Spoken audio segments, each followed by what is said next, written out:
नमस्कार, आप देख रहे हैं हिमाचल न्यूज। आइए जानते हैं आज के प्रमुख समाचार और दिन भर की बड़ी सुर्खियां। हिमाचल में सर्दी का सितम, पाउंटा नाहन को छोड़ सभी स्थानों पर न्यूनतम पारा 10 डिग्री से कम। हिमाचल प्रदेश में सर्दी का सितम लगातार बढ़ रहा है। ताबो का न्यूनतम पारा लगातार दूसरे दिन -7 डिग्री सेल्सियस दर्ज किया गया है। पाउंटा नाहन को छोड़कर पूरे प्रदेश में न्यूनतम तापमान 10 डिग्री सेल्सियस से कम है, जबकि मैदानी व निचले क्षेत्रों में सुबह, शाम और देर रात के समय अलग अलग जगहों पर घना कोहरा छाए रहने का येलो अलर्ट जारी किया गया है। लगातार शुष्क मौसम बना रहने से राजधानी शिमला व आसपास भागों में भी ठिठुरन बढ़ गई है।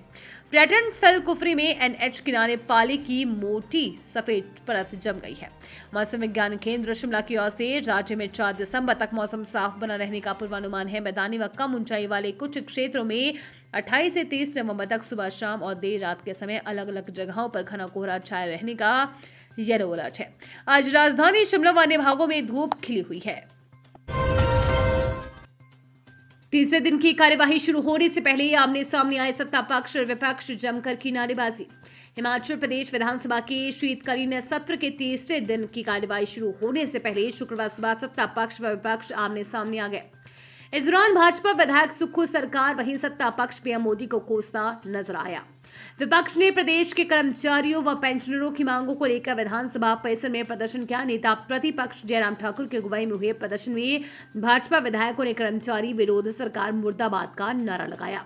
विधायकों ने हाथों में नारे लिखी तख्तियां लेकर नारेबाजी की। इस दौरान कर्मचारी विरोधी सरकार पूर्व कर्मचारियों की ग्रेच्युटी समय पर जारी करने, चिकित्सा भत्ता जारी करने, समय पर पेंशन भुगतान सहित अन्य मांगों को उठाया। उधर दूसरी तरफ सत्ता पक्ष ने भी विधानसभा परिसर में नारेबाजी की। सत्ता पक्ष ने केंद्र से आर्थिक मदद नहीं मिलने पर भाजपा व केंद्र सरकार के खिलाफ नारेबाजी की। सत्ता पक्ष के विधायकों ने साडा हक ऐथे रखकर नारा लगाया। काफी देर तक दोनों तरफ से नारेबाजी होती रही और जमकर हंगामा हुआ। एम्स बिलासपुर में डॉक्टरों के भरे 58 पद, वॉक इन इंटरव्यू 5 को 6 माह के लिए होगी नियुक्ति। एम्स बिलासपुर ने संस्थान में विशेषज्ञ डॉक्टरों की कमी को दूर करने के लिए सीनियर रेजिडेंट के 58 पदों को भरने की घोषणा की है। संस्थान 5 दिसंबर 2025 को वॉक इन इंटरव्यू आयोजित कर रहा है। भर्ती के बाद एम्स की ओपीडी, आपातकालीन और इंडोर सेवाओं में सुधार आने की उम्मीद है, जिससे प्रदेश के मरीजों को बड़ी राहत मिलेगी। एम्स के कई विभाग लंबे समय से विशेषज्ञों की कमी का सामना कर रहे हैं। रोजाना हजारों मरीजों की भीड़ अस्पताल पर दबाव बढ़ा रही है। विशेषज्ञ डॉक्टरों की नई नियुक्तियां अस्पताल की क्षमता बढ़ाने में महत्वपूर्ण साबित होगी। संस्थान anaesthesia, general medicine, general surgery, radiology, paediatrics, neurology, cardiology, endocrinology, medical gastroenterology, urology, trauma and emergency, nuclear medicine, surgical oncology, medical oncology, microbiology, forensic medicine, dermatology, न्यूट्रोलॉजी, ऑप्थेमोलॉजी, साइकेट्रिस्ट सहित 30 से अधिक विभागों में नियुक्तियां करेगा। इन विभागों में सीनियर रेजिडेंट की तैनाती से अस्पताल के अधिकांश महत्वपूर्ण और विशेषज्ञ सेवाओं को मजबूती मिलेगी।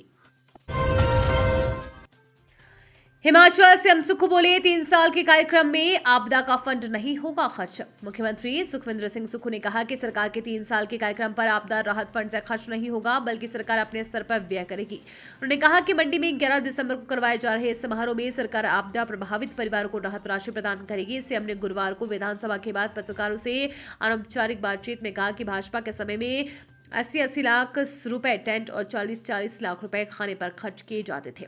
मुख्यमंत्री ने कहा कि नेता प्रतिपक्ष जयराम ठाकुर दबाव बनाकर सत्ता पक्ष से आपदा प्रबंधन एक्ट को हटवाना चाहते हैं। अभी तक सभी प्रभावितों को राहत नहीं पहुंची है और सड़कें भी पूरी तरह बहाल नहीं हुई है। साथ ही स्कूलों में वार्षिक परीक्षाएं भी हैं। पंचायत चुनाव हुए तो शिक्षकों की भी ड्यूटी लगेंगे, जिससे पढ़ाई प्रभावित होगी। 1-1.5 माह में आपदा राहत का कार्य पूरा कर लिया जाएगा।